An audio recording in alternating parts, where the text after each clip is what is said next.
অনেক ছেলে আছে মনে করে মেয়েদের জীবনটা খুব সহজ, ঘরেতেই থাকতে হয়, বাইরে কাজে যেতে হয় না, রান্না বান্না করে খায় দায় আর ঘুমোয়। মেয়েদের জীবনটা এতটা সহজ নয় ভাই। মেয়ে হয়ে জন্ম নিলে ফর্সা হতে হবে, চেহারা ভালো থাকতে হবে, বেশি মোটা হওয়া যাবে না, আবার বেশি রোগাও হওয়া যাবে না, একদম ফিট থাকতে হবে, খাটো হওয়া যাবে না, আবার বেশি লম্বাও হওয়া যাবে না। এগুলোই শেষ নয়, বাবার আবার প্রচুর টাকা সম্পদ থাকতে হবে, শিক্ষিত হতে হবে, আবার বয়স কমও হতে হবে, সব কাজ জানা থাকতে হবে, মানে এক কথায় বলতে গেলে 1-এর মধ্যে 100 হতে হবে। আর এর মধ্যে কোনোটা যদি না থাকে তাহলে যেন মেয়ে হয়ে জন্ম নেওয়াটাই তার ভুল হয়েছে। একটা সত্যি কথা বলি জানো, যদি মেয়ে হয়ে জন্ম না নিতাম তাহলে কখনো বুঝতামই না যে আমাদের মেয়েদের জীবনটা এতটা কঠিন, এতটা অসহায়।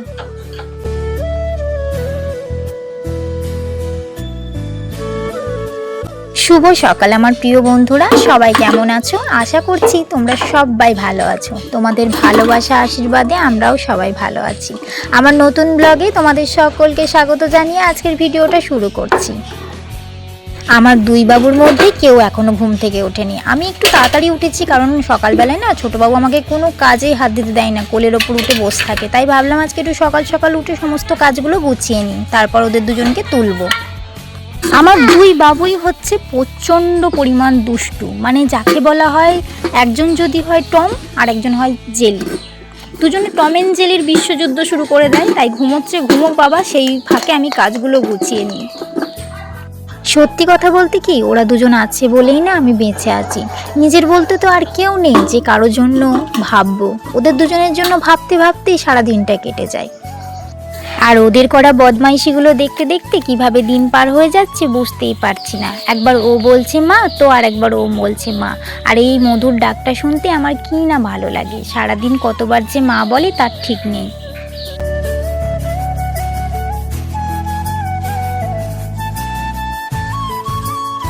সকালের বাসি কাজকর্মগুলো করে নিয়ে রান্না চাপিয়ে দিয়েছি। ভাতটা আমার হয়ে এসেছে। বাবু এখন বায়না ধরেছে মা আমাকে আজকে একটা অন্য রান্না করে দাও, একটু অন্য কিছু তরকারি করে দাও বা অন্য কিছু টিফিন বানিয়ে দাও। তাই ভাবলাম সকাল সকাল একটু লুচি করি, আমাদেরও সকালে খাওয়া হয়ে যাবে আর ও একটু টিফিনটা ভালো নিয়ে যেতে পারবে। সামান্য কিছু ছাড়া অসামান্য টিফিন করে দিতেই পারি না, কারণ সবটাই তো টাকা পয়সার ব্যাপার। আর বাচ্চা মানুষ বায়না করেছে, না করে দিলেও তার মনটা খুব খারাপ হয়ে যাবে। তাই ভাবলাম অল্প তেল দিয়েই যা হোক মাহক একটু করে দিই, যাতে ওর মনটাও ভালো হয়ে যায়। আর এখন তাতার বাবুর বায়না আমি গুঁড়ো দুধটা খাবো, আমাকে একটু হাতে ঢেলে দাও। কোন দিকে যাবো বলো তো, কি জ্বালায় আমি পড়েছি। ওদেরকে নিয়েই সব কিছু, তাই ওদেরকেই খুশি রাখাটাই সব থেকে বড় কথা। তাই ওদের জন্য যা কিছু করতে হয় আমি সবটাই করি, যাতে ওরা সব সময় দুজনে খুশি খুশি থাকে। কি অদ্ভুত আমাদের মেয়েদের জীবন। বেশি কথা বললে বলবে বাচাল মেয়ে কোথাকার, আবার চুপ করে থাকলে বলে সাবধান মেয়েটা কিন্তু খুব রহস্যময়, কাঁদলে বলে দুর্বল, আর না কাঁদলে বলে পাথর মন। প্রতিটা অবস্থায় তার বিচার করা চাই, শুধু থাকে না তাকে বোঝার মানুষ। প্রতিটা পদক্ষেপেই সমাজ তাকে শেখায় কিভাবে বাঁচতে হবে, কিভাবে চলতে হবে, যার জন্য নিজের জীবনটা ঠিকমতো বাঁচতে পারে না। কিন্তু তবু মানুষ কি বোঝে না।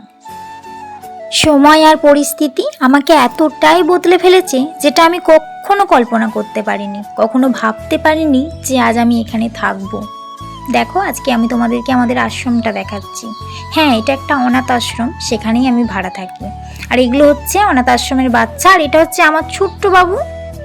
ভাড়া থাকি বলতে যখন সব কিছু শেষ হয়ে গেছিলো, যখন সব কিছু হারিয়ে ফেলেছিলাম, দুই বাবুকে নিয়ে এই আশ্রমেই আমি আশ্রয় নিই। তাই আমি এখন এখানেই থাকি। এক কথায় বলা যায় এখন আমিও অনাথ হয়ে গেছি। এই অনাথ আশ্রমে অনেকগুলো বাচ্চা থাকে যাদের মা বাবা কেউ নেই। একদিন তোমাদেরকে সময় মতো ঘুরিয়ে দেখাবো। আর আমার ছোট বাবু দেখেছো জল ঘাঁটছে, খুব বদমাইশি করছে। বড় বাপি থাকলে আমার ছোট বাপির চিন্তা করতে হয় না, ওই একটু ওকে দেখে, মানে বদমাইশিটা কম করে ছোট বাবু, আর মারামারিটা ওরা দু ভাই বেশি করে। কিন্তু এখন কি করছে, জল ঘাঁটছে, বিছানার মধ্যেও জল ফেলে দিয়েছে। তাই কম্বলটা আমি একটু বাইরে রোদে দিলাম, রোদে দিয়ে দেখো না এখানেও জল ঢেলেছে। বাকি সব কাজগুলো গুছিয়ে এগুলোকেও আমায় রোদে দিতে হবে এখন। আমি হলাম সেই মানুষ যার জীবনে অভিমান বোঝার মতো, রাগ ভাঙিয়ে কাছে টেনে নেওয়ার মতো, একাকিত্বের সঙ্গী হওয়ার মতো, মন খারাপের দিনই পাশে থাকার মতো কেউ নেই। অথচ অকারণে ভুল বুঝে দোষ দেওয়ার মানুষের অভাব নেই আমার এই অভাগা জীবনে।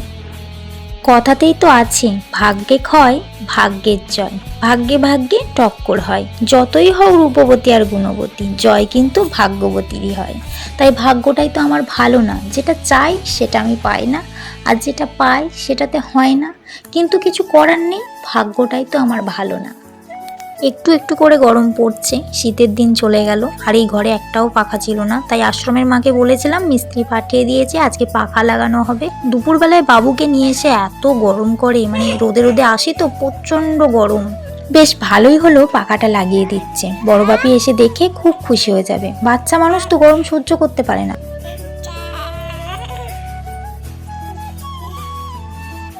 ফাইনালি পাখা লাগানো হয়ে গেছে, কিন্তু আমার তাতান বাবু প্রচন্ড ভয় পাচ্ছে পাখা চালালে। দেখবে এই যে তাকিয়ে গেছে, আমাকে ছাড়ছে না। পাখার সুইচটা দেব।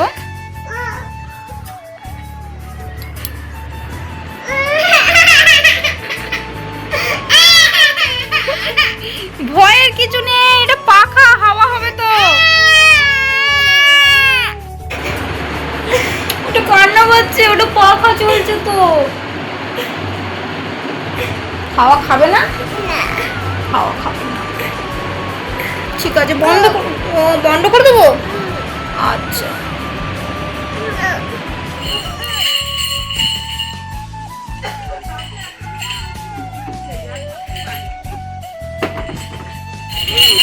বোক হয়ে গেছে তো, দেখি।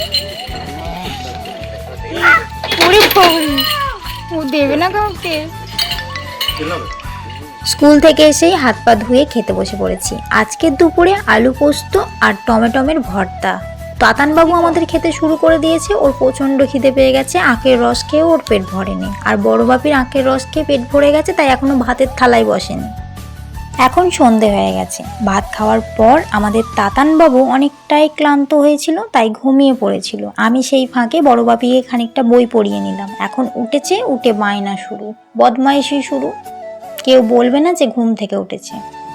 ঘুম থেকে উঠেই খোঁজাখুঁজি শুরু করে দিয়েছে। বড় ভাবি বলছে, মা ও মনে হচ্ছে কিছু হারিয়ে ফেলেছে, স্বপ্নতে দেখতে পেয়েছে, তাই ছুটে উঠে খুঁজতে শুরু করেছে। সেটা বলেই কি হাসি।